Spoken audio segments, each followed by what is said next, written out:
बिस्मिल्लाहिर्रहमानिर्रहीम। अस्सलाम वालेकुम। वालेकुम अस्सलाम। We will be talking about the second intervention जो हमने corrective technique, evidence testing technique, इसके बारे में अगर कोई सवालात हों तो पहले वो ले लें, इसके बाद फिर जो मर्जी ले लें। बिस्मिल्लाह। जी, रोज़बिन आप अनम्यूट कर लीजिए। जी, अस्सलाम वालेकुम सर। वालेकुम अस्सलाम। लास्ट वीक की जो हमने टेक्निक पढ़ी थी डबल स्टैंडर्ड, उसमें से सवाल है कि जी, जब हम दीन के ऊपर कोई अमल कर रहे होते हैं किसी बात में तो कहा जाता है ना कि अपने लिए अज़ीमत की राह तलाश करो लेकिन दूसरों को आसानी दो। तो ये इस कैटेगरी में नहीं चली जाती? कि आप दूसरों को तो आसानी का मशवरा दे रहे हो लेकिन अपने लिए मुश्किल पसंद करो तो मुश्किल ही करो। ये मेरा ख्याल है कोई बहुत ज़्यादा इसको एक कंसिस्टेंट रूल नहीं समझना चाहिए। अल्लाह ताला ने जो रुख़सतें दी हैं उनसे फ़ायदा उठाना, हमारी इंसान ह्यूमिलिटी के साथ फ़ायदा उठाना कि परवरदिगार मैं कमज़ोर हूँ, इसलिए तू मुझे रुख़सत ही की जगह पर खड़ा रख। ये जो बात है कि मैं जिस वक्त इस जगह पे पहुंचूं कि मुझे लगे कि नहीं, मुझे अभी इससे फ़ायदा नहीं उठाना या कोई वजह है कि फ़ायदा नहीं उठाना, तो फिर तो वजह समझ में आती है, वरना ये प्रिंसिपल मुझे कुछ समझ नहीं आता।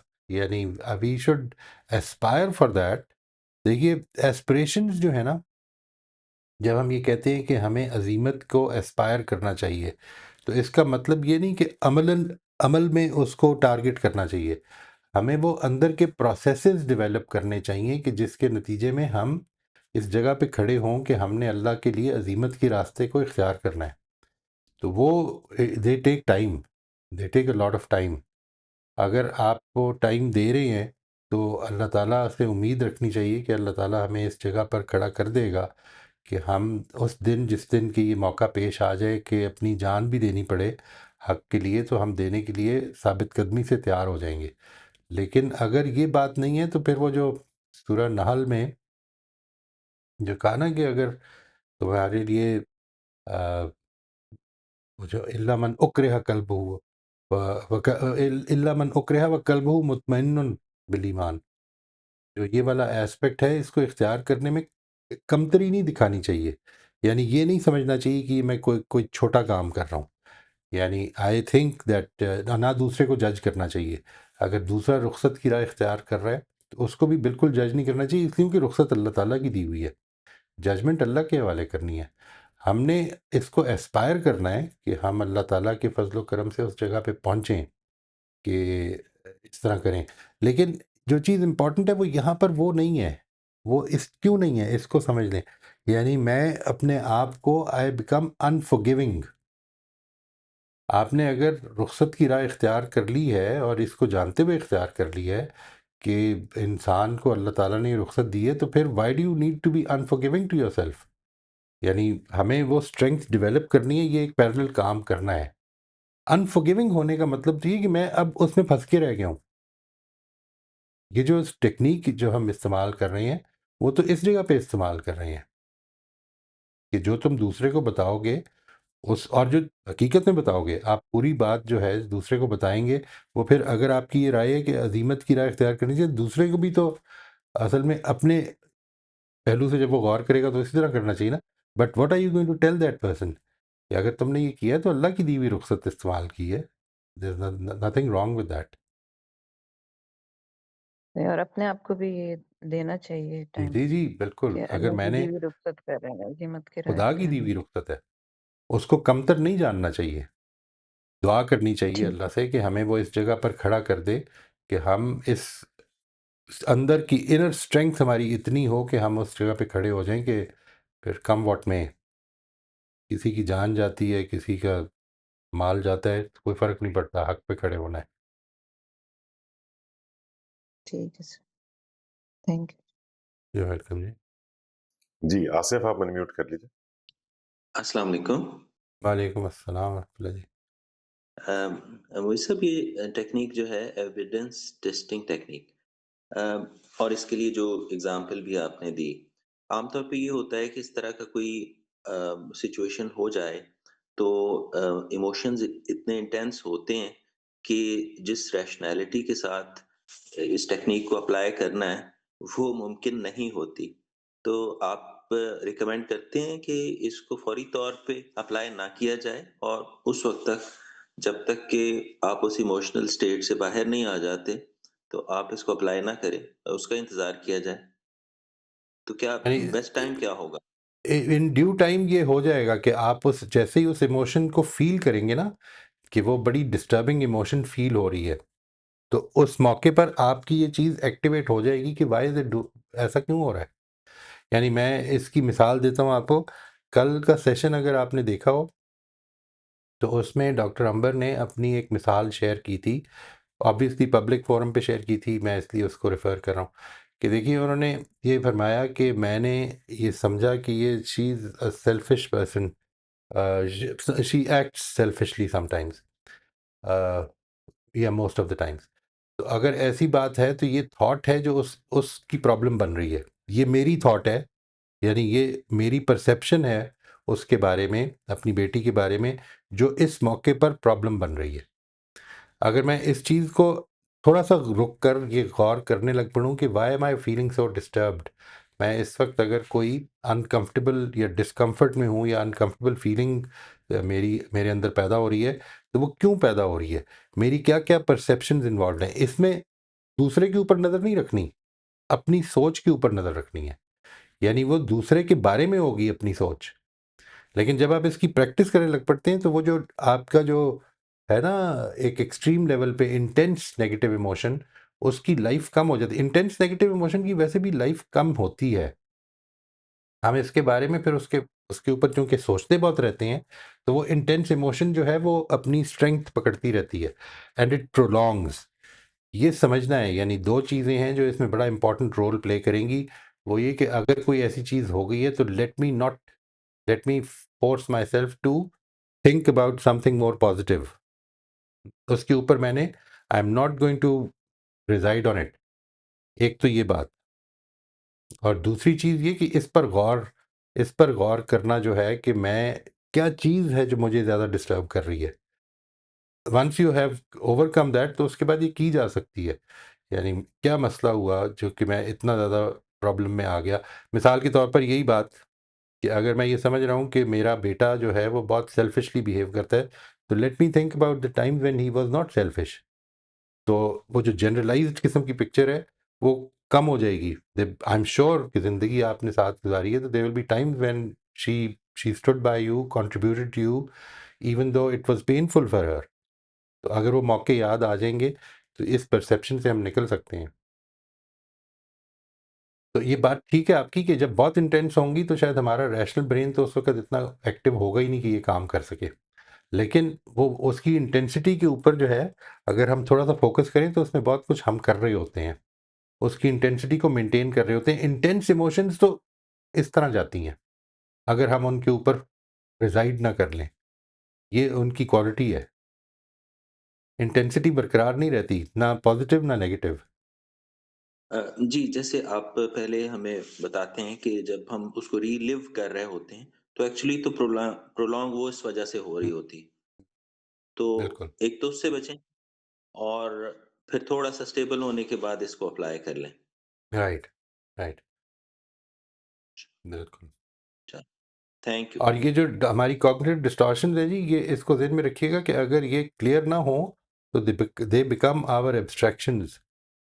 ये जो बात है ना, किसी की बात कि वो उसने ये कहा, लेट्स से किसी के बारे में कि वो बड़ा सेल्फ सेंटर्ड है, ये असल में उसकी पिछली एब्स्ट्रैक्शंस हैं जो उसने बोली हैं इंटरेक्शन में, उसके साथ इंटरेक्शन में। और देखें किस तरह से हमने एब्स्ट्रैक्ट करके एक जुमले में एक शख्सियत को समो दिया है। और ये फिर वो गलत इन्फ्लुएंस कर रही होती है है। सब्सिक्वेंटली। राइट, वो अब जो हमारी ज़िंदगी के तजुर्बात हैं उनको इंटरप्रेट करने में इन्फ्लुएंस कर रही होती है।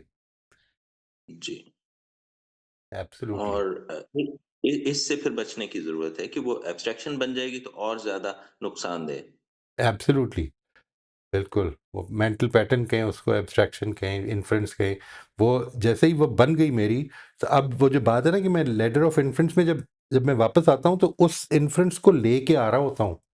मेरा नेक्स्ट तजर्बे का जो जो मेरी इंटरप्रिटेशन है, वो उस इन्फ्रेंस के साथ हो रही है।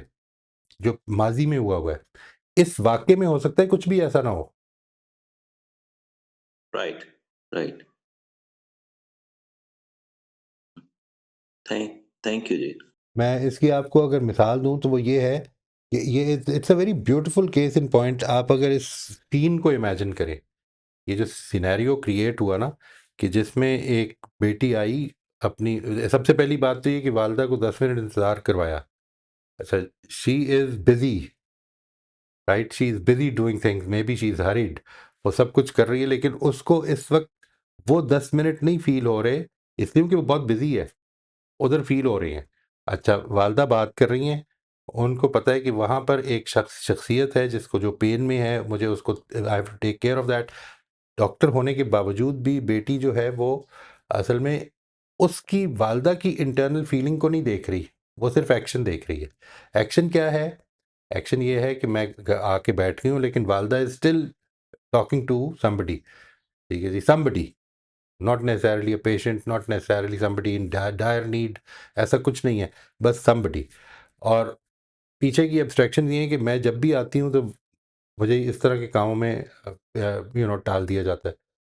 अब ये सब कुछ हो रहा है, जिस तरह से वालिदा बेटी की इंटरनल प्रोसेसेस को नहीं देख पा रही, बेटी वालिदा के इंटरनल प्रोसेसेस को नहीं देख पा रही, हम दोनों एक दूसरे के बिहेवियर से टकरें खा रहे हैं और मिस इंटरप्रिटेशंस हो रही हैं। और वो टकरें कैसे बन रही हैं? माजी में जो कुछ हुआ है उसकी एब्स्ट्रैक्शंस की रोशनी में हम इस वाक़ये को इंटरप्रेट करते चले जा रहे हैं।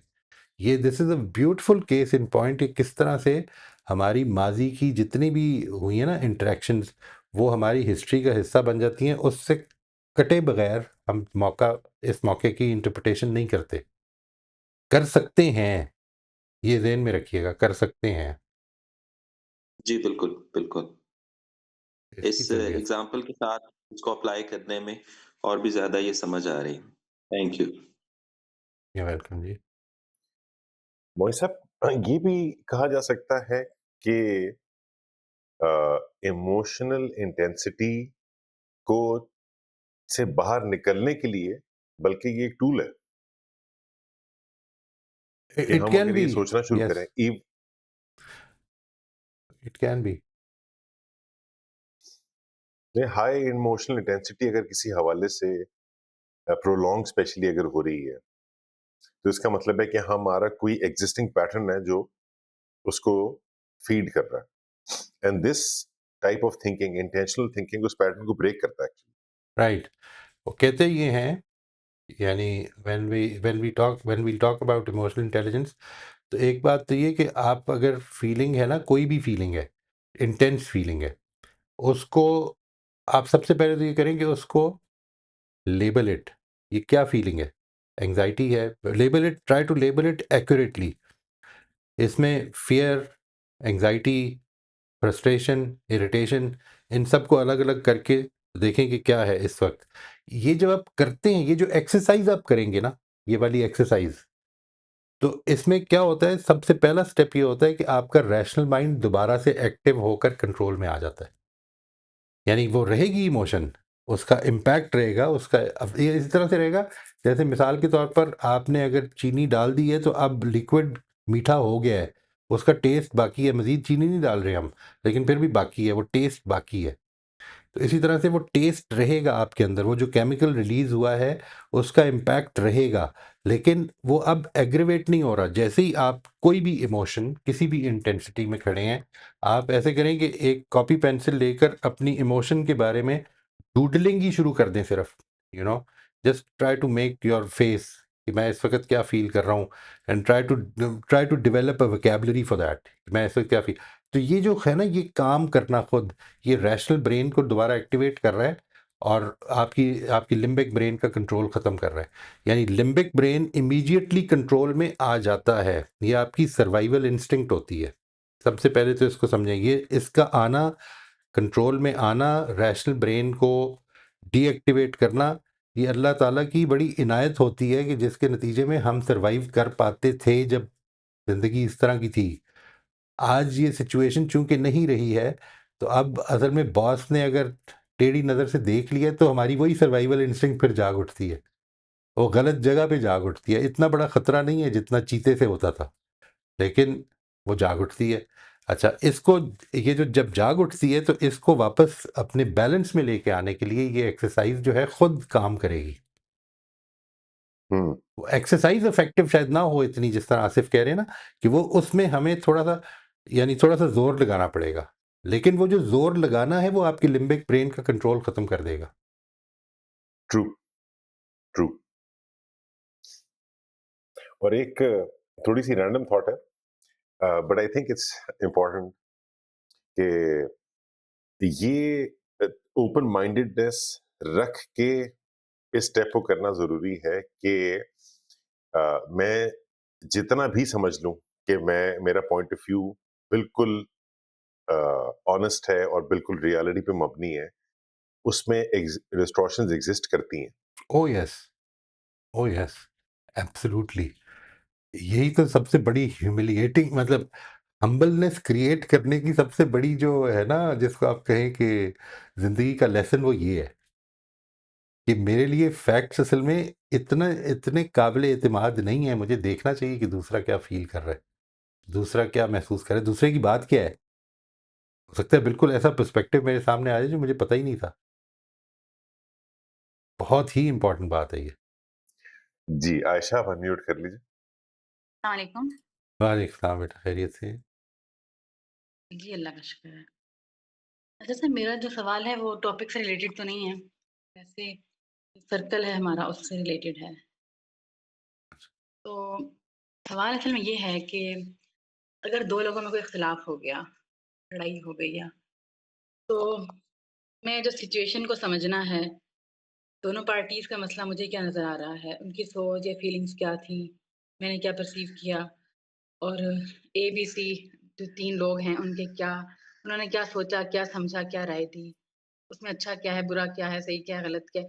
ये सारी जो हम करते हैं, ये सारा जो हम प्रोसेस करते हैं, इस सारे काम से ये महसूस होता है कि मेरा देखने का ज़ाविया बेहतर हो गया मामले को, मेरी अकल बढ़ गई। लेकिन इसका किरदार से क्या ताल्लुक है? नहीं, असल में किरदार आपके रिस्पॉन्सेज़ से बनता है ना। आप सिचुएशंस को रिस्पॉन्स कर रहे होते हैं हर लम्हा, ठीक है? वो जो सिचुएशंस को रिस्पॉन्स कर रहे होते हैं, वो आप किस बेसिस पे कर रहे होते हैं? इंटरप्रिटेशंस कर रहे होते हैं सिचुएशंस की और उसकी बेसिस पर आप रिस्पॉन्ड कर रहे होते हैं। ऐसा ही नहीं होता? जी, और ये जो इंटरप्रिटेशंस है मेरी सिचुएशंस की, इसमें ये सारी चीज़ें शामिल हैं। आई एम नॉट मैं ऐसा नहीं है कि मैं एक आइडियल वर्ल्ड में रह रहा हूँ कि जिसके अंदर मुझे अंदर-बाहर लोगों का दिख रहा है और मैं उसके हिसाब से लोगों के साथ मामला कर रहा हूँ। मैं सिचुएशन को इंटरप्रेट करता हूँ और रिस्पॉन्ड करता हूँ। अच्छा, ये जो रिस्पॉन्ड करता हूँ, इससे पहले मैं बहुत कुछ अंदर सोच भी रहा होता हूँ। ये सब कुछ जो है यानी मेरे रिस्पॉन्सेज़ एक है इंटरनल और एक है जो एक्सटर्नली मैं कर पाता हूँ फिर अल्टीमेटली। ये जो इंटरनल करता हूँ मैं रिस्पॉन्स, ये इसके नतीजे में मेरे एक्सटर्नल रिस्पॉन्सेज़ जो हैं वो भी शेप हो रहे होते हैं। ये सब कुछ समझ में आ रहा है ना? जी, नहीं? अच्छा, जब ये चीज़ है तो इसका मतलब क्या है? इसका मतलब ये है कि अगर मैं इससे अवेयर हो जाऊँ कि मैं सिचुएशंस को इंटरप्रेट एक्यूरेटली कई दफ़ा नहीं कर रहा हूँ, अक्सर औक़ात नहीं कर रहा होता। अपनी बैकग्राउंड की रोशनी में कर रहा होता हूँ। मैं ये जो इख्तिलाफ़ हो गया मिसाल के तौर पर कि 2 लोगों का इख्तिलाफ़ हो गया, बहुत झगड़ा हो गया, इसमें आपने क्या करना है, ये आपको विज़डम तो देगा ही, इस मौके पर तो विज़डम देगा, लेकिन अपने पहलू से गौर करने में आपकी तरबियत भी कर रहा होगा कि अच्छा ये मेरे साथ भी हुआ था, वहाँ पर ये मेरे साथ मैंने इस तरह किया था, वहाँ पर दूसरे ने इस तरह किया था, यू नो वहाँ पर दूसरे की बात को समझने में मेरे से ये जल्दबाज़ी हो गई थी। ठीक है, ठीक है। ये ज ये एस्पेक्ट्स जो हैं ये आपके कैरेक्टर के ऊपर इम्पैक्ट करेंगे बिकॉज़ अल्टीमेटली जी, ठीक। जो कुछ हो रहा है, वो मेरे अंदर चल रहा है और वो जो अंदर चल रहा है वो भी मेरे किरदार का हिस्सा बन रहा है और जो आप बहुत ज़्यादा नेगेटिव सोच के आदी नेगेटिव का मतलब है बहुत ज़्यादा पेसिमिस्टिक सोच के अगर आदी हो गए तो आपकी आउटलुक में फ़र्क पड़ना शुरू हो जाएगा।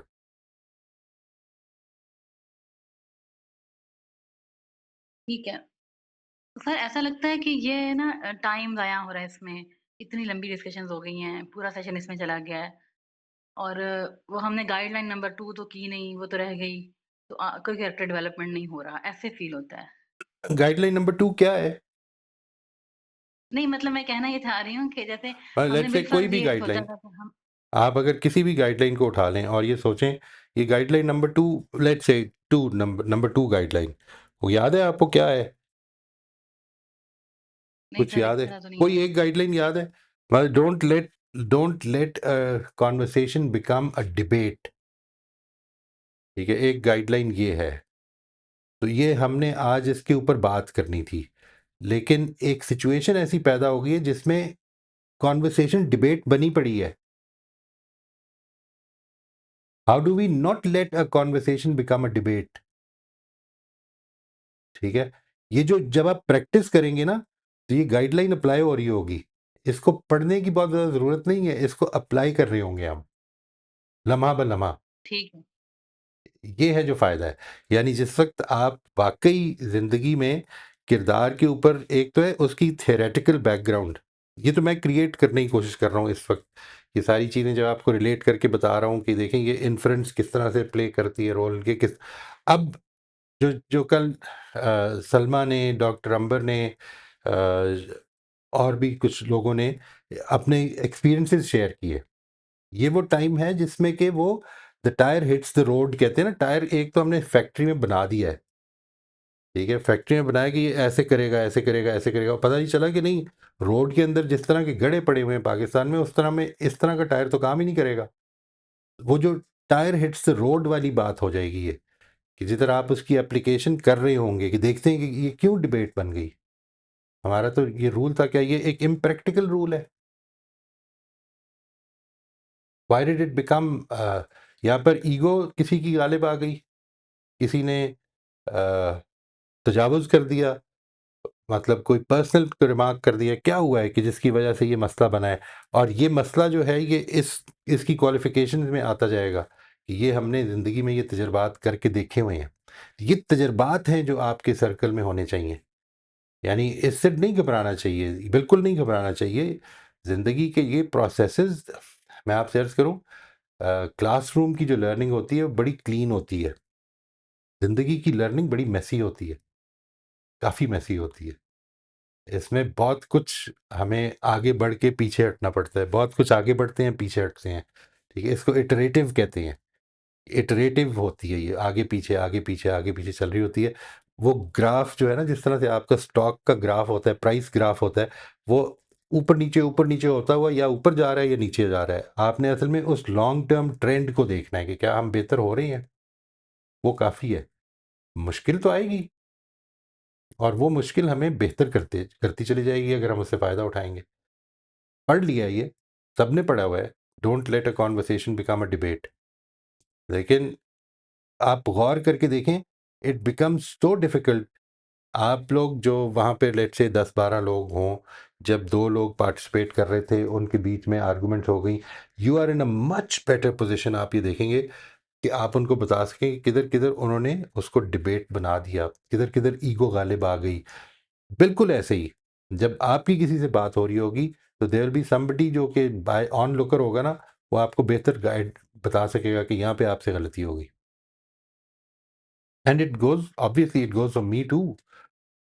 यानी मुझे बहुत सारी जगहों पर बड़े मोहतरम, बड़े प्यारे साथियों ने कई दफ़ा पॉइंट आउट किया ये कि किसी एक पार्टिसिपेंट को जवाब देते हुए तुमसे तजावुज़ हुआ है।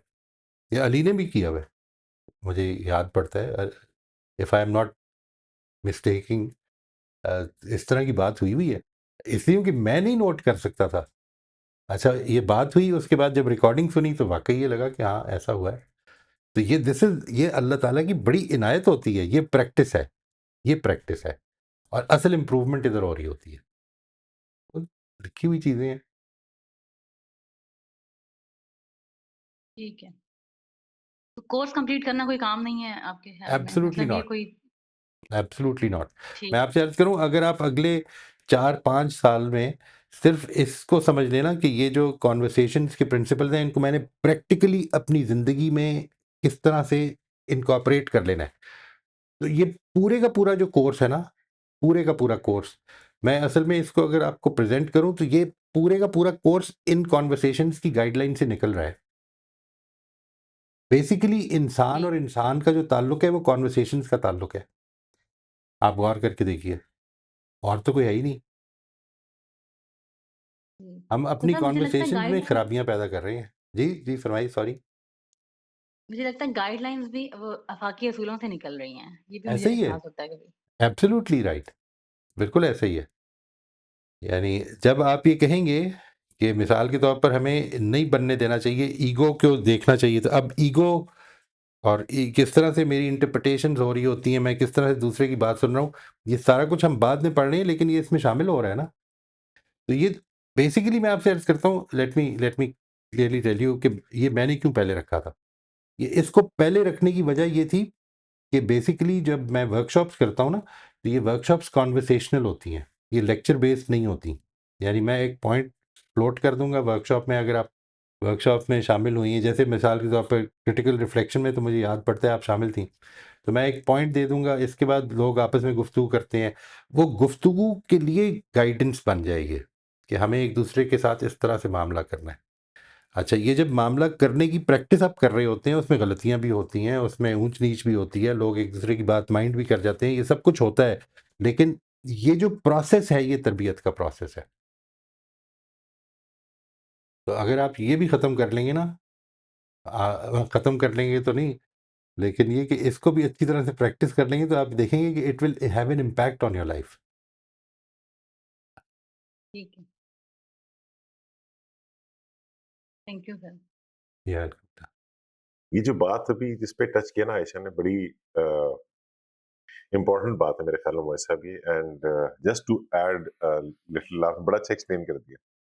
पर्सनल एक्सपीरियंस के हवाले से अगर मैं शेयर करूं तो the theory and the practice दोनों की सिग्निफिकेंस बहुत ज्यादा है। जो जिंदगी में चैलेंज आता है, वो और स्पेशली कैरेक्टर के कॉन्टेक्स्ट में, कैरेक्टर मेरे ख्याल में सोच का म्यार जब बुलंद होता है तो हमारा किरदार बुलंद होता है। लेकिन वो सोच अकेले बुलंद नहीं हो सकती, वो जब तक अमल में रिफ्लेक्ट नहीं करेगी। हुँ, जो डायकोटमी आती है अमूमन जिंदगी में, एटलीस्ट मेरे साथ जो एक पर्सनल एक्सपीरियंस रहा है, वो ये रहा है कि हम थ्योरेटिकली जिन कॉन्सेप्ट्स की बात करते हैं वो सुनने में बहुत सुपीरियर और बड़े प्रोफाउंड लगते हैं, लेकिन ज्यादातर मसाइल जो जिंदगी में हम खुद भी फेस कर रहे होते हैं और जो दूसरों के साथ भी मामला पेश आते हैं, वो यूजुअली बड़े सादा नौयत के होते हैं, वो बड़े हुँ, एक्शन ओरिएंटेड होते हैं। उसमें राइट, राइट। पुरानी हैबिट्स और एटीट्यूड्स, और बहुत कम होता है कि जिंदगी में कोई ऐसा मामला, स्पेशली ह्यूमन इंटरेक्शन में, ऐसा पेश आए कि जो इन इटसेल्फ बहुत प्रोफाउंड नौयत का, यूजुअली जरा कॉम्प्लेक्स हो चुका होता है वो, because of hmm, time, because of feelings and because of history. लेकिन एट इट्स कोर यूजुअली वो एक सादा सी बात होती है। राइट। और यहाँ वो डायकोटमी आती है कि जी theoretically what we are talking about, लेकिन मेरे ख्याल में उतना ही जरूरी होता है कि थ्योरेटिकली हाई टारगेट और बेंचमार्क्स हों, तभी तभी बुलंदी आती है किरदार में, तभी राइट, राइट। अमल में। और वरना we lose sight of the, और इसीलिए इस तरह की बातें हमें अक्सर सुनने को मिलती हैं कि ये किताबी बातें हैं, हुँ, जिंदगी प्रैक्टिकल होती है, जिंदगी हाँ, ऐसी होती सही, है। बिल्कुल ठीक, बिल्कुल ठीक। यानी एक सादा सा प्रिंसिपल ये है कि जी आपने जो भी मामला किसी के साथ करना है, उसमें आपने काइंडनेस बरकरार रखनी है, आपने ह्यूमिलिटी के साथ करना है, लेकिन आपने सच बोलना, हुँ, कायम आपने हक पे रहना है। आप किसी का मामला सुलझाने के लिए झूठ पे मबनी बात नहीं कर सकते। हुँ, आप कहानी सुना के ये एक्सपेक्ट नहीं कर सकते कि मामला जो है, अमूमन लाइफ में आसान तरीका ये होता है कि आप बात को घुमा दें और वक्ती तौर पर उसको मामला हल कर दें। बिल्कुल। And that seems like a very practical solution at times, और बहुत सारे लोग, मैं भी कई दफा कर देता हूँ ये। हुँ, हम बड़ों के साथ, बच्चों के साथ, पीयर्स के साथ, ऑफिसेज में, रिलेशनशिप में, स्पाउस के साथ हम at times we do this. हुँ, और ये एक मुश्किल काम है कि हम साइमल्टेनियसली इन वैल्यूज पे भी कायम रहें और अपनी प्रैक्टिकल प्रॉब्लम्स को सॉल्व करने की भी कोशिश करें। Exactly, so I exactly. Guess what I am trying ये टू से ये इज केस इन कि पॉइंट लेंगे जो अभी अली ने बात की है, इसको आपने इस डाइकोटमी को आप कैसे रिजॉल्व करेंगे? लेट्स से कि हमारे सामने ये इशू बन गया कि हम इस वक्त अपने प्रिंसिपल को थोड़ा सा अडेप्ट करके इस वक्त एक इशू को रिजॉल्व कर सकते हैं। मॉरल इशू है, उसको रिजॉल्व कर सकते हैं थोड़ा सा अडेप्ट करने में। अब थोड़ी बहुत थोड़ी डंडी मार लें। what will keep you what will you do, how will you and on what basis will you decide? ये जो बात है ना, ये आप अगर जिंदगी में जब जब जब जब इमोशंस राइज करें और आप इसको प्रैक्टिकली इसको इस सोच में पड़ जाएं, तो ये बात आपको असल में एलिवेट करेगी। और ये एब्सोल्युटली पॉज के ब्यूटीफुल। बगैर हो नहीं सकता, पॉज के बगैर नहीं हो सकेगा। यानी आपको थोड़ा सा वो, कभी आप अगर मौका मिले ना तो उसको सुनिएगा, वो जो है ना एकहार्ट टोले, एकहार्ट TOLLE, ठीक है, एकहार्ट ECKHART, बड़ा मशहूर आदमी है, द पावर ऑफ नाउ का ऑथर है। उसकी वीडियोस आपको मिल जाएंगी, यूट्यूब पर बहुत फैली हुई हैं। एकहार्ट टोल नाम है उसका या टोले नाम है, पता नहीं, I don't know, I like to call him Tolle, TOLLE। ठीक है, तो वो जो एकहार्ट टोल है उसकी कभी आप, उसके क्वेश्चन आंसर सेशंस होते हैं, उसको देखिएगा। बहुत बड़ा आदमी है और वो किस तरह से जवाब देता है ये देखिएगा। कई दफ़ा ऐसे लगता है थोड़ा सा एबनॉर्मल है, इतना ज़्यादा वक्फा देता है चीज़ों के बीच में। ठीक है, he really stops and then thinks about it and then speak. There is nothing wrong with that. लेकिन हमारी ज़िंदगी की इतनी, जिसको मैं कह रहा हूँ एबनॉर्मल है, वो क्यों लगता है? इसलिए उनके पैटर्न के खिलाफ है हमारे। इस तरह तो नहीं करते, जानने वाले लोग तो इस तरह नहीं करते, इतना ज़्यादा सोच में पड़ गए। तो one of my ideals, hopefully in the next 4 or 5 years I'll be talking like him, because I feel that this is how one should be deliberating over things. आपने सवाल किए तो इधर पे 2 मिनट के लिए चुप करके बैठ जाऊं और मैं सोचने लग पड़ूं कि अच्छा इसको किस किस तरफ से देखना है। Sometimes you really need to do that. True true. Thank you जी। जी नौशाबा, आप अनम्यूट कर लीजिए। जी, अस्सलाम वालेकुम सर। वालेकुम सलाम रहमतुल्लाह जी। मेरा क्वेश्चन डायरेक्ट टॉपिक से तो नहीं है, मैं कर लूँ या अगर कोई टॉपिक से रिलेटेड है तो पहले वो ले लें, जाओ, जिस तरह अब आपको तो सारे ही इधर उधर से आ रहे हैं, नो प्रॉब्लम। सर एक सिचुएशन क्रिएट हुई है। किसी ने पैसे लोन माँगे हैं घर में। तो जो पास्ट एक्सपीरियंस हम लोगों का आज तक हुआ है ना, अगर हमने 100 लोगों को फॉर एग्ज़ाम्पल लोन दिए हैं, चाहे वो जितने भी हैं, कम या ज़्यादा, उनमें से सिर्फ़ 1% ने हमें वापस किया है। बाकी किसी ने पैसे कभी वापस नहीं किए, चाहे वो थोड़े थे या ज़्यादा थे। अभी रिसेंटली फिर किसी ने पैसे माँगे तो मतलब मेरे हस्बैंड का ये था कि नहीं, इनकी हेल्प की जाए। तो मेरा ये था कि आज तक कभी ऐसा हुआ नहीं कि हमें वापस मिले हों, तो सोच समझ लें, क्योंकि हम अब लाइफ़ की उस स्टेज में नहीं है जिसमें हम इस तरह कर सकें। मतलब किसी की हेल्प करना बहुत अच्छी बात है। अगर हम अपनी सेविंग में से निकाल को किसी को दे देते हैं और ये सोचते हैं कि इसका चलो हेल्प हो जाएगी और ये वापस दे देगा, फिर तो ठीक है। लेकिन अभी तक हमारा एक्सपीरियंस ऐसा नहीं रहा कि हमें किसी ने भी वापस किए हों। तो उस पे ना थोड़ी एक डिबेट टाइप चल रही है घर में। तो आप इस बारे में क्या क्या कहेंगे कि किन पॉइंट्स को हम लोग ज़हन में रखें या क्या करें? मतलब बड़ा मुश्किल सी एक बात है, किसी की हेल्प करने को दिल भी करता है कि अल्लाह ताला भी कहता है हेल्प करो, लेकिन जो कुछ आज तक हमारे साथ हुआ है, वो एक्सपीरियंस कहता है कि नहीं यार, अब तो वो पॉइंट पे नहीं हो तुम लोग कि अब करो, बस अब जो है उसको खामोशी से रख लो। सही है। ये देखिए, मैं आपसे एक चीज़ अर्ज़ करता हूँ, ये बताइए आपने जितने लोगों को कर्ज़ दिया है उसकी डॉक्यूमेंटेशन है आपके पास? सर काफ़ी लोग ज़हन में आए, मतलब मैं और नहीं, मेरे नहीं, ज़हन हस्बैंड में भी नहीं, जिस आपकी डॉक्यूमेंटेशन है आपके पास? नहीं, नहीं डॉक्यूमेंटेशन तो ये तो मेरी हमेशा अपने अच्छा, हस्बैंड से बात होती थी कि आप किसी को भी देना तो लिख लें, लिखवा लें, ये देखें, ये खुदा का हुक्म है, सबसे तो पहली वो बात नहीं तो ये। करते। नहीं, वो नहीं, नहीं करते सर। वो उनको बताएँ कि ये मेरी राय नहीं है, ये अल्लाह का हुक्म है, ठीक है? जी सर, यानी ये सबसे काफ़ी दफ़ा बात हो चुकी है। तो ये इसके बाद फिर मेरा ख़्याल है कि आप फिर जो अगर नहीं कर रहे ना, तो बेसिकली आपके हस्बैंड के ज़हन में ये है कि अगर किसी की ज़रूरत है, तो मैं उसको कर्ज़े हस जिसको आम ज़ुबान में कर्ज़े हसना कहते हैं ना, मतलब जी, इसको जी। एक मिसनोमर कह लें। अगर कभी वो दे देगा तो ठीक है, वरना मेरी तरफ से ये अल्लाह के लिए मैंने दे दिए। वो फिर इस तरह से शायद अप्रोच कर रही हों। और अगर इस नहीं तरह से सर, अप्रो इस तरह नहीं, कब काफ़ी बड़ी-बड़ी अमाउंट्स थी। उसमें देखिए, मतलब यही कर्ज़ था।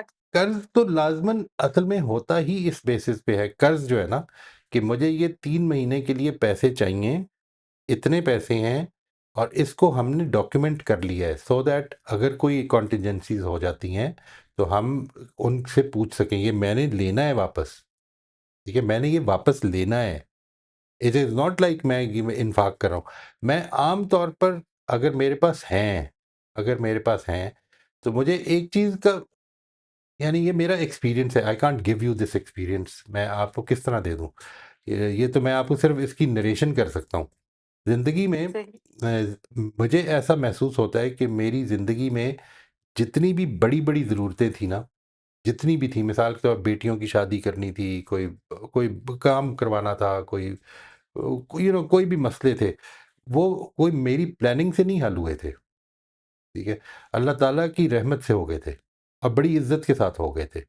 और जब उसने मेरी इस पूरी ज़िंदगी में आज तक ये ज़रूरत नहीं डाली कि मैं किसी के आगे हाथ फैलाऊँ, किसी का मोहताज रहूँ, और मैंने सारी ज़िंदगी ये सोचा कि मैंने अपनी जो मैं समझता हूँ बामकसद काम वो करना है, और जिधर मैं क भूला, जिधर ठोकर खाई, उसमें से जब रियलाइज़ हुआ तो वापस आ गया। इसके बाद फिर मैंने ये कोशिश की कि जब भी कभी किसी की भी ज़रूरत सामने आए, किसी की भी, अगर मैं हेल्प कर सकता हूँ तो कर दूँगा। If I can help I will help. ठीक है? और इस एक्सपीरियंस को मैंने कभी अपने लिए नुकसानदेह नहीं पाया। यानी आई am not suggesting at all कि आप ये काम शुरू कर दें। मैं तो सिर्फ़ अपना एक्सपीरियंस आपको बता रहा हूँ, इसलिए मेरे हिसाब से या तो अगर मैं इस पोज़ीशन में नहीं हूँ कि कर्ज़ दे सकूँ, तो फिर तो और बात है। वरना मेरे हिसाब से तो मैं आम तौर पर आई डोंट राइट, जब मैं किसी को पैसे देता हूँ तो मैं लिखता नहीं हूँ। मुझे कई दफ़ा ऐसे हुआ कि किसी कॉलीग ने आकर आफ्टर इयर्स ये कहा कि तुमसे मैंने इतने पैसे लिए थे। मैंने कहा मुझे तो याद भी नहीं है।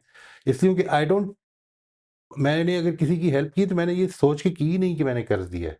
ऑनेस्टली नहीं की। ये मैं खुदा गवाह है कि ऐसा नहीं हुआ। यानी मुझे ये यकीन होता है कि अगर होगा तो हो जाएगा, और अगर अल्लाह ताला इसके लिए आसानियाँ पैदा फ़रमाए, इसके लिए सहूलत हो जाए। लेकिन ये मैंने कर्ज़ नहीं दिया, ये मैंने बस खर्च कर दिए हैं।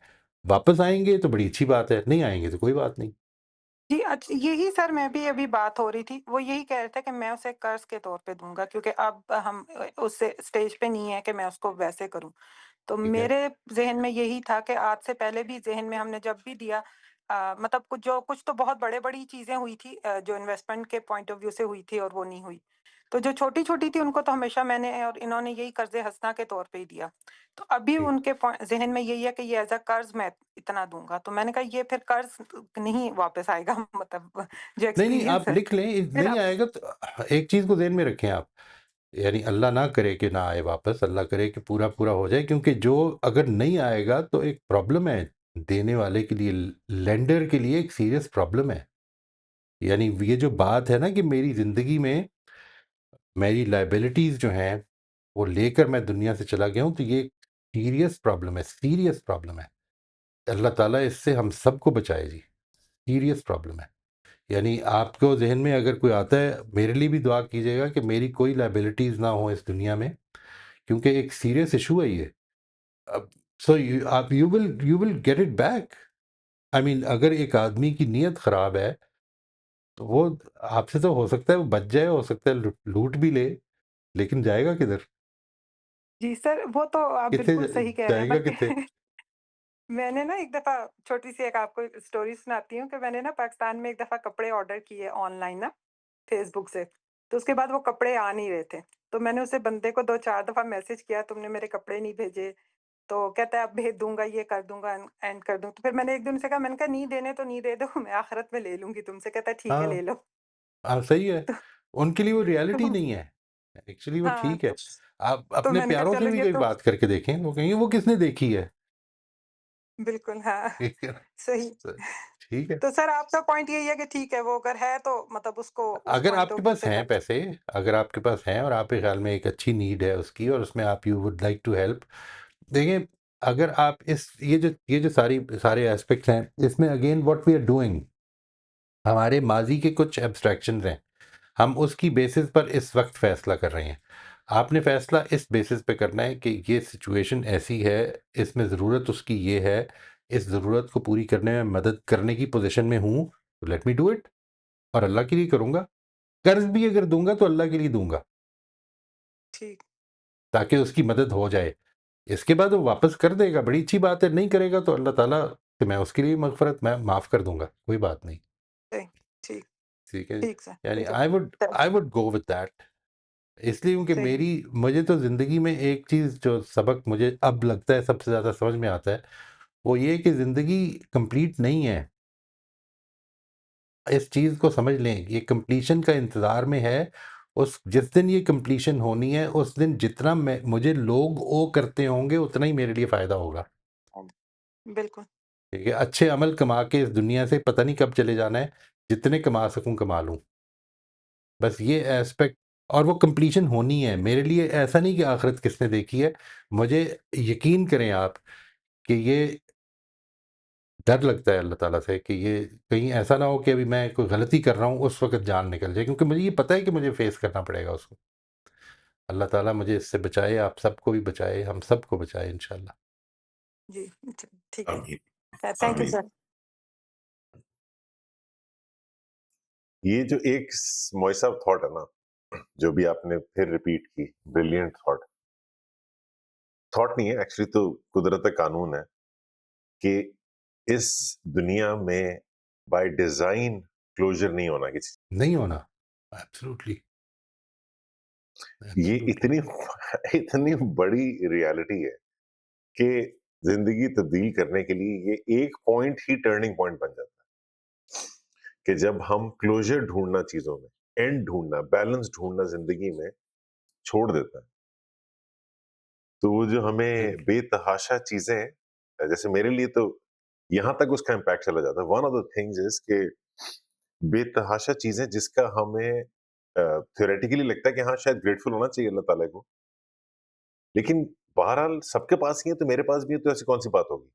उसका भी ग्रेटफुलनेस होने के रीजन समझ में आ जाता हाँ, है कि fundamentally nothing is a given in this world, और किसी चीज पे शिकवा नहीं है, एग्ज़ैक्टली, बनता ही नहीं है। एग्ज़ैक्टली, इसलिए कि ये तो बिल्कुल, प्रोसेस जर्नी चल रहा है, अभी इवेंचुअली क्लोज होगा तो हर चीज बैलेंस हो राइट, जाएगी, तो इस वक्त खड़े होकर क्या शिकवा करें। Right, right. यानी वो जो है ना, हम मुकाबले में पड़े हुए हैं किसी दूसरों के साथ हर वक़्त, कभी इसके साथ कंपैरिज़न, कभी उसके साथ कंपैरिज़न, कभी वो जीत गया, कभी इधर। कुरान मजीद ने उस दिन को क्या कहा है, आप याद करेंगे ज़रा? उसके लिए कहा है कि यौमुत तगाबुन, the day of victory and defeat. Real victory वो है, असल कामयाबी है, नस्ल नाकामी। अल्लाह ताला हम सबको कामयाब करे उस दिन आमीन, इंशाल्लाह। आमीन। जफर आप अनम्यूट कर लीजिए। अस्सलाम वालेकुम सर। वालेकुम अस्सलाम व रहमतुल्लाह जी। जफर, कता कलामी माफ, मैंने पहले भी जफर साहब से रिक्वेस्ट की थी कि एक तो मेरे वाले साहब का नाम जफर है, तो मैं जब जफर का नाम लेता हूँ तो मेरी रूह कांप जाती है थोड़ी देर के लिए। उसका उसका सॉल्यूशन सर ने दिया था आपको, खान साहब को हाँ, लेकर, खान साहब। चलें हाँ, ठीक, खान साहब। खान साहब आप अनम्यूट कर लीजिए। वैसे हाँ, वैसे मुझे लोग मेरे अब्बा के नाम से बुलाते हैं, मिस्टर शब्बीर। वाह, सही। तो आखिर में सर ये खानकाही माहौल बन गया। ये जो आखिरी पॉइंट था ये दिल के करीब है, साफ ज़ाहिर है। तो वो जो मैंने पॉइंट लिखा हुआ था डिस्कस करने के लिए, हाँ, वही बयान करना है। बट ये सबसे अहम है जो आखिर में हो रहा था कि वो दिन रहे सामने। अच्छा सर, मेरा पॉइंट ये था कि ये जब तनकीद होती है, जब जजमेंट होती है, कल भी हम दोस्त गुफ्तगू कर रहे थे, तो उसमें हम देख रहे थे कि जजमेंट या तो काम पे होती है या जात पे होती है। मतलब जब कोई कर रहा होता है आपके ऊपर तनकीद, या आपको जज कर रहा होता है, या आपके काम को कर रहा होगा, या आपकी जात को कर रहा होगा। तो उस गुफ्तगू में हमने ये भी देखा कि वो जो काम पे जब तनकीद होती है तो वो शायद ज्यादा डिस्टर्ब नहीं करती, आ, और लेकिन जब जात पे होती है तो वो ज्यादा डिस्टर्ब करती है, वो ज्यादा मुश्किल में डाल देती है। फिर ये पॉइंट जब आया तो फिर इस पे हमने गुफ्तगू की। तो इस पे इससे दो पॉइंट मुझे समझ आए, और वो ये थे कि वो जो ज़ात पे तनकीद करने वाला है, उसमें भी 2 कैटेगरीज़ हो सकती हैं। एक ये, एक नया आदमी जिसका नया इंटरेक्शन आपके साथ हुआ है और वो बहुत ही कम अरसे के अंदर आपके बारे में कोई आपकी ज़ात के बारे में जजमेंट दे देता है। तो ज़्यादा इंटरेक्शन नहीं होता उसके साथ। और दूसरा ये है कि जैसे आपने इस सेशन में कहा और अक्सर कहते रहते हैं कि एक पूरी हिस्ट्री है इंटरेक्शंस की, पूरी पास्ट में एक पूरी हिस्ट्री है। वो असल में हिस्ट्री को अलग करके हम न्यू इंटरेक्शन नहीं कर पा रहे होते। वो उसको अलग करके जी नहीं पा रहे होते। तो वो जब हिस्ट्री का पूरा बैगेज जो पूरा लोड होता है, वो ज़्यादा मुश्किल कर देता है। मतलब वो जो ज़ात पे तनकीद करने वाले 2 किस्म के लोग हैं, एक नए हैं, वो शायद ज़्यादा डिस्टर्ब ना करें और मैं लेट गो कर दूँ कि भई कोई ज़्यादा इसके साथ वास्ता नहीं है, इट्स ओके। सब्र करना आसान हो जाएगा, डिले करना, पॉज़ लेना आसान हो जाएगा। लेकिन वो जो जिसके साथ पूरी हिस्ट्री खड़ी है, उसके साथ मुश्किल हो जाता है सर। अच्छा, ये सारा हुँ। पॉइंट बताने की वजह भी यही है कि मेरे साथ भी ऐसा है कि मेरे बुज़ुर्गों में एक शख्स हैं ऐसे जो ज़ात पे अटैक करते हैं और हमारे बचपन से ही मैंने देखा उनको कि वो कोई भी हल्की बात कर सकते हैं। जिसको मैं हल्की कह रहा हूँ, उसका मतलब अखलाकी गिरावट कह रहा हूँ। कोई भी हल्की और वो डायरेक्ट ज़ात पे होगी, काम पे भी नहीं होगी। देखिए, मैं बच्चा था तब से ये मैं देख रहा हूँ, अब मेरे बच्चे हैं और तो वो भी उस दर्द से, उनके इस तकलीफ से मतलब इंटरेक्शन जब होता है, तो वो भी उनको भी ये तकलीफ होती है कि ज़ात पे अटैक करते हैं। इवन के और हम मैं चाहते हूँ अच्छा, अभी बयान हो रहा था तो क्या होता है, वो फीलिंग्स क्या होती है? मेरा जो चेहरा है ना सर, वो बिल्कुल ना गरम, जैसे ना फिर गरम हो जाता है। मतलब मुझे लगता है कि मैं बात ही नहीं कर पाऊँगा और बात करूँगा तो बहुत ही मुश्किल हो जाएगी। तो दर्जनों ऐसे वाक़यात हैं कि मैं वो बात ही नहीं कर पाता और वो लेकिन बाद में वो इतनी तकलीफ़ दे रही होती है बात, इतनी ज़्यादा तकलीफ़ दे रही होती है कि ठीक है, मैंने भी ये सहा है, अब मेरे बीवी-बच्चे भी सहे इसको। तो ये नहीं होना चाहिए। तो ये मैं चाह रहा था आपके साथ बयान करना और ये मेरी मुझे लगती है कि ये सबसे बड़ी मुश्किल में हूँ इस वक़्त मैं, उस इंटरैक्शन को लेकर के क्योंकि वो हमारे हमसाए भी हैं। खूनी रिश्ता भी है, बुज़ुर्ग भी हैं। पिछले 5 साल तो मैं शहर में रहा, रिसेंटली अभी 1 महीना हुआ मैं गाँव में शिफ्ट हुआ हूँ। तो वो इंटरैक्ट होता है, बच्चे भी इधर-उधर जाते हैं, वो ज़मीन हमारी सब्ज़ी भी है, तो वो सब्ज़ी उनकी अटैच है, तो वो बच्चे हमारे हों, तो वो कोई ना कोई बात कर देंगे। कोई ऐसी जो दिल को तकलीफ़ देगी बहुत ज़्यादा और मुझे यानी जब बहुत ज़्यादा झटका जब ये फरमाते हैं कि दिल को तकलीफ़ देगी, वो ज़ात पे बात करते हैं, एट्रिब्यूटिव बात कर देते हैं आपके बारे में, आपके ख़ानदान के बारे में। मुझे भी मेरे मेरे बारे में भी कर देंगे, मेरे बच्चे जब होंगे तो उनको उनके बारे में कर देंगे। नहीं, ये बात कि वो आपने बताया कि खूनी रिश्ता है, तो वो इस खूनी रिश्ते से शर्मिंदा हैं क्या? क्या मसला है? वो शर्मिंदा है या मैं शर्मिंदा हूँ सर? क्या पूछ रहे हैं नहीं, आप? आपको लेबल तो वो कर रही है ना कि ये मेरे रिश्तेदार जो है, ये मिसाल के तौर पे बड़े कंजूस हैं। हाँ। ये इस तरह का कमेंट कह रहे हैं आप बात? हाँ, मतलब ज़ात पे अटैक होते हैं मतलब फॉर एग्ज़ाम्पल मैं अगर कोई एक ऐसे मिसाल के तौर पे बयान कर दूँ कि ऐसा कि तुम यार बड़े चालाक हो। तुम रिश्तों के साथ नफ़ीस इसलिए होते हो कि तुम्हें लालच है। इस अरे किस्म की ये चीज़ें मतलब इस तरह की कमेंट। तो आप उनसे उनसे अगर पूछें कि आपको कब ये महसूस हुआ? कोई वाक़या अगर आए नहीं तो मैं सर ये उसको जी। बिलीव यू मी सर, बात ही नहीं हो सकती मतलब वो बात करने ही नहीं देंगे। वो यहाँ तक भी कह दें कि मैं तुम्हारा मुँह तोड़ दूँगा, बात कैसे कर रहे हो? दफ़ा हो नहीं, जाओ। मतलब वो एक किस्म की अच्छा। बहुत ज़्यादा वो है मतलब मैं इसको कहता हूँ एक मेरा तकिया कलाम है, फ़िरौनियत। हाँ, तो फिर तो दुआ करें ये उनके लिए। आप उनके लिए दुआ करें और उनसे अपने बच्चों से भी कहें कि उनके लिए दुआ करें कि उनका अल्लाह ताला उनका दिल नरम करे। ये दुनिया जो है ये बड़ी जल्दी उस जगह पे पहुँचा वही अभी जो बात अली कर रहे थे, we are not going to get closures इधर नहीं मिलेंगे। तो ये क्लोज़र्स हो जाने हैं। अल्लाह ता इससे पहले कि वो टाइम आ जाए अल्लाह ताला उनको तौफ़ीक दे कि वो अपनी इस्लाह कर लें। ठीक है ना जी? Otherwise otherwise it's going to be very, very harmful for them. इन इस तरह के लोगों के लिए बड़ा मुश्किल हो जाएगा। बस ये उनके लिए दुआ किया करें, बच्चों से भी कहें कि ठीक है, जब वो इस तरह की बात करते हैं तो आप अपने दिल को नरम करने के लिए उनके लिए दुआ करें कि अल्लाह ताला हमें तू इस्तिकामत दे कि हम गलत रास्ते पे ना पड़ें, और इनको तू तौफीक दे कि वो ठीक कर लें, अब अगर इनमें कोई गलती है तो वो ठीक कर लें, वरना तो कोई चांस ये ही नहीं है। वक्ती तौर पे सर ये बहुत पॉइंट सॉरी मजबूत जी। पॉइंट है जो आप बता रहे हैं, ये तसल्ली भी मिल रही है। लेकिन यकीन करें ये बड़ी तकलीफ देती है उनकी बातें। मतलब मेरे इंटरेक्शन में कोई ऐसा दूसरा इंसान नहीं है जिसके सही कह साथ रहे मैं हैं, बात करने में कामयाब ना हो सका हूँ। सही कह रहे हैं जी। अल्हम्दुलिल्लाह ये जो आपके साथ सीखने का सफर मुश्किल मुझे बात करना मुश्किल नहीं रहा मेरे लिए। मैं बात कर सकता हूँ लोगों से, वो कोई भी अटैक करें, लेकिन बात तो करें। लेकिन वो बात सुने ना और सिर्फ अटैक करें और कहें कि अटैक को सुनो, हुँ। तो वो मुश्किल सही। हो जाता है। मैं बहुत उनसे गलत उनसे होती कि मुझे होती ढाल है। तो पकड़ने दे और कुछ नहीं तो कम से कम ढाल तो हाथ में दे दे। यानी ठीक है, देखें यही तो प्रॉब्लम है, ये बात आपने जो फरमाई है बड़ी इम्पोर्टेंट बात है। बड़ी मुश्किल हो जाती है कई दफ़ा, इतनी मुश्किल हो जाती है कि आदमी का दिल करता है, दिल फट सा जाता है। लेकिन जो जी, इत्मीनान आपको ये लेना सही है, जो ताबीर है, हासिल करना दिल फट जाता है। है, राइट, हाँ, absolutely I think this is, यही तो वो प्रॉब्लम है। इसके बाद वो याद करें अल्लाह ताला की बात को, अफ़नजअलुल मुस्लिमीन कल मुजरिमीन, मा लकुम कैफ़ तहकुमून। सुभान। ये और याद ये दहानी के मौके हैं।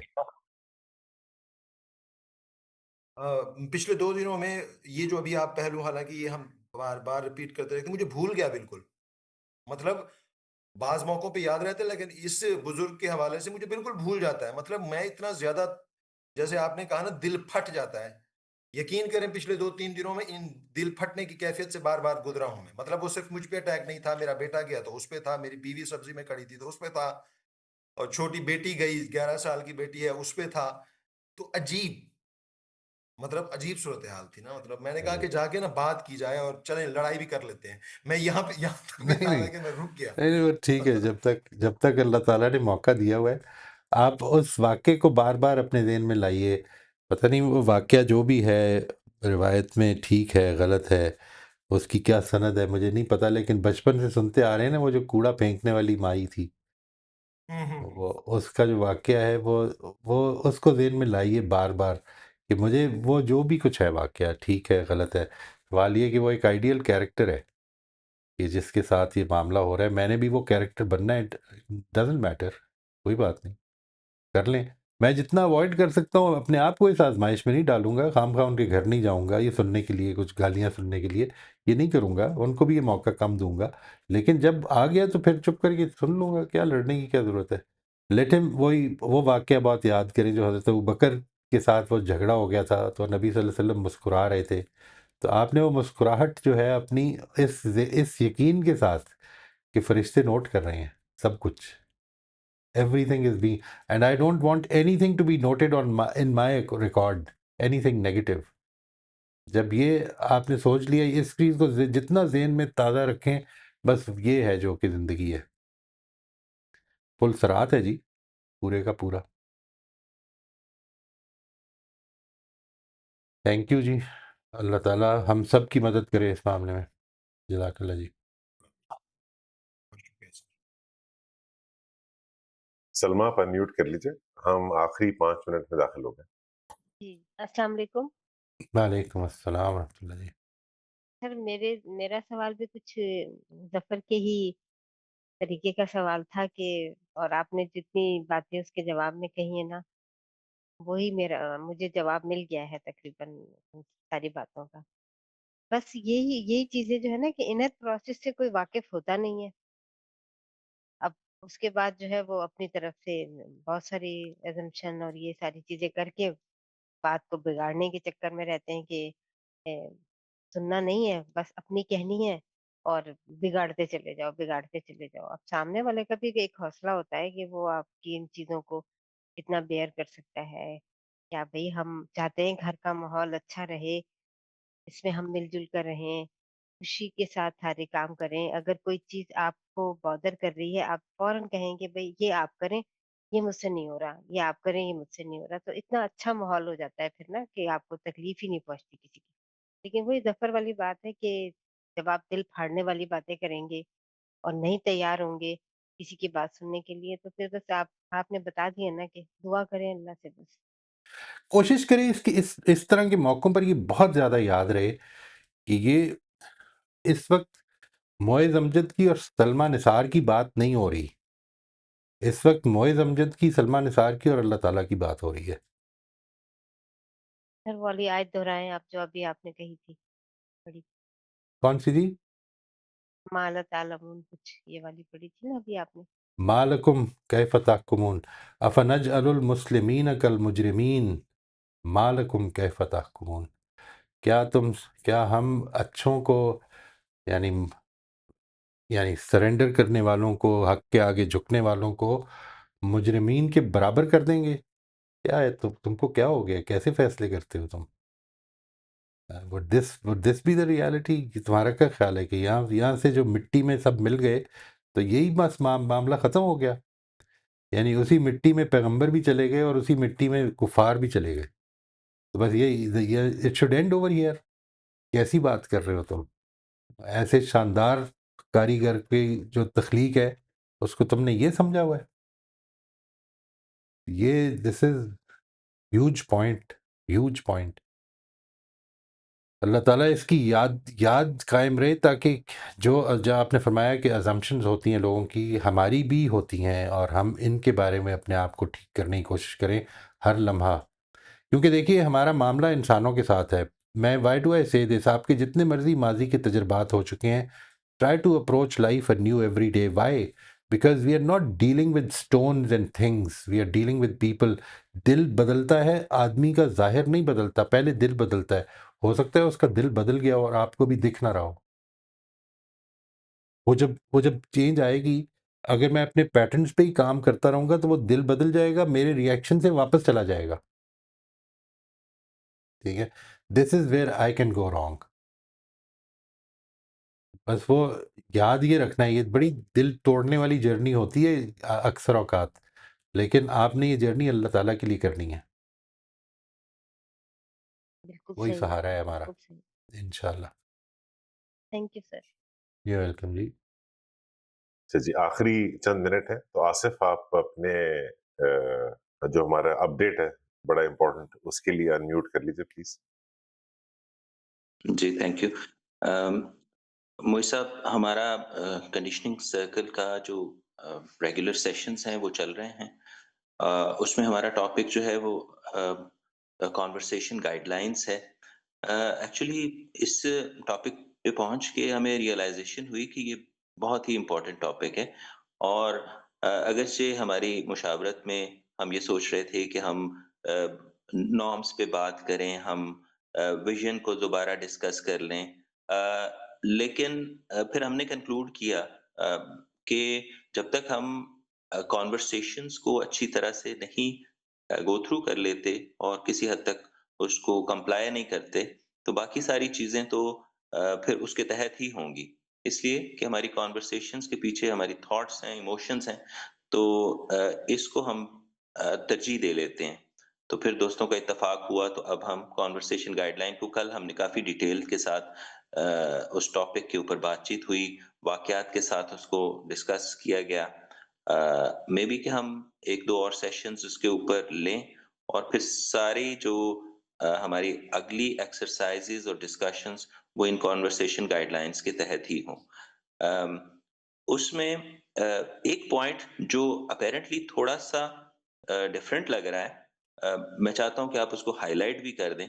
एक पॉइंट ये है कि दूसरों की इंटेंशंस को हम ठीक समझें, अच्छा समझें, अ, और उसकी अगर हमें ये कीमत भी अदा करनी पड़े कि हम गलत हों, ये बात आपने उसमें बताई है।